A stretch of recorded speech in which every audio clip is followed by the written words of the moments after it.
ایک سوال یہ بھی پیدا ہوتا ہے کہ جب آپ حرم شریف میں داخل ہوتے ہیں تو یہ طواف اللہ پاک کیوں کرواتے ہیں؟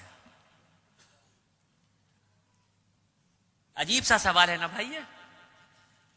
آپ اللہ کے مہمان بن کے گئے ہیں، آپ کی تو خاطرداری بٹھال کے کرانی چاہیے تھی، دستر لگنا چاہیے تھا. یہ اللہ پاک طواف کیوں کرا رہے ہیں اپنے گھر کا؟ آدم علیہ السلام کو جب اللہ رب العزت نے بنایا،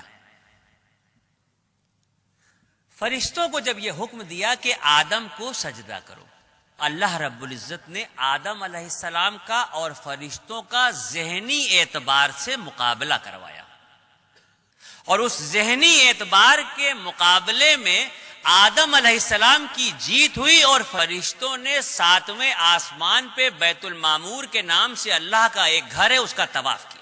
جب اس کا طواف کیا تو اللہ رب العزت کو یہ ادا بہت پسند آئی، اور اسی وقت جبرائیل علیہ السلام کو یہ حکم دیا گیا کہ آدم کو لے کے زمین پہ جاؤ اور بیت المعمور کے ٹھیک نیچے روئے زمین پر میرے ایک گھر کی تعمیر کرو، تاکہ میرے بندے اگر مجھ سے اپنے عشق کا اظہار کرنا چاہیں یا اپنی کسی غلطی کا کفارہ دینا چاہیں تو میرے گھر کا طواف کریں.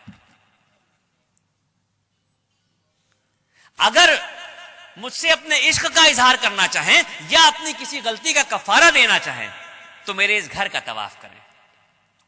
اور سن لیجئے، ہم جو اللہ کی اشرف المخلوق ہیں، ہماری جب تک سانس چل رہی ہے آپشن کھلے ہوئے ہیں ہمارے سامنے. ہم زندگی میں جتنی بار چاہیں مکہ شریف جائیں، جتنی بار چاہیں حرم شریف جائیں، اور جتنا چاہیں اتنا طواف کریں.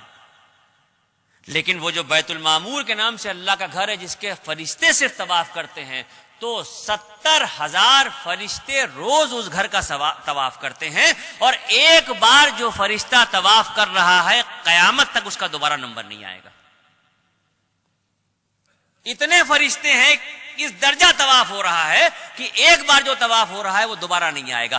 اب یہ جو زمین پہ خانہ کعبہ کی تعمیر ہوئی، تو اب تو ترقی ہو چکی ہے دنیا میں، ہر چیز آسان ہو گئی ہے. آپ گوگل پہ دیکھ سکتے ہیں، نقشہ اٹھا کے دیکھ سکتے ہیں، موبائل پہ دیکھ سکتے ہیں، کسی بھی طرح سے اگر آپ دیکھنا چاہیں آپ گوگل کے نقشے پہ جا کے دنیا کا نقشہ ڈالیے، اور دنیا کے نقشے پہ جب آپ دیکھیں گے تو پوری دنیا آپ کو گول دکھائی دے گی. یہ تو نقشے کے دیکھے بغیر بھی سب کو پتا ہے کہ دنیا گول ہے.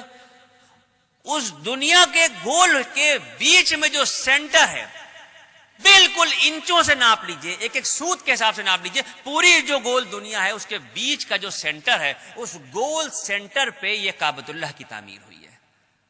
اب یہاں پر بات ختم نہیں ہوتی، یہ تو بات سمجھ میں آ گئی کہ دنیا گول ہے، اور دنیا گول ہے تو اس کے بیچ میں خانہ کعبہ ہے. یہ بات یہاں پہ ختم نہیں ہوتی. اگر سائنس یہ کہتی ہے، میں نہیں کہہ رہا ہوں، اگر سائنس یہ کہتی ہے کہ دنیا گول ہے اور گھوم رہی ہے، تو پھر میرا ایمان یہ کہتا ہے کہ مذہب و ملت کی پرواہ کیے بغیر اس دنیا کا ہر شخص کعبۃ اللہ کا طواف کر رہا ہے. اگر سائنس یہ کہہ رہی ہے کہ دنیا گول ہے اور گھوم رہی ہے، تو پھر میرا ایمان یہ کہتا ہے کہ اس دنیا پہ مذہب و ملت کی پرواہ کیے بغیر کسی بھی مذہب کا شخص ہو، ہر شخص جانے میں یا انجانے میں کعبۃ اللہ کا طواف کر رہا ہے.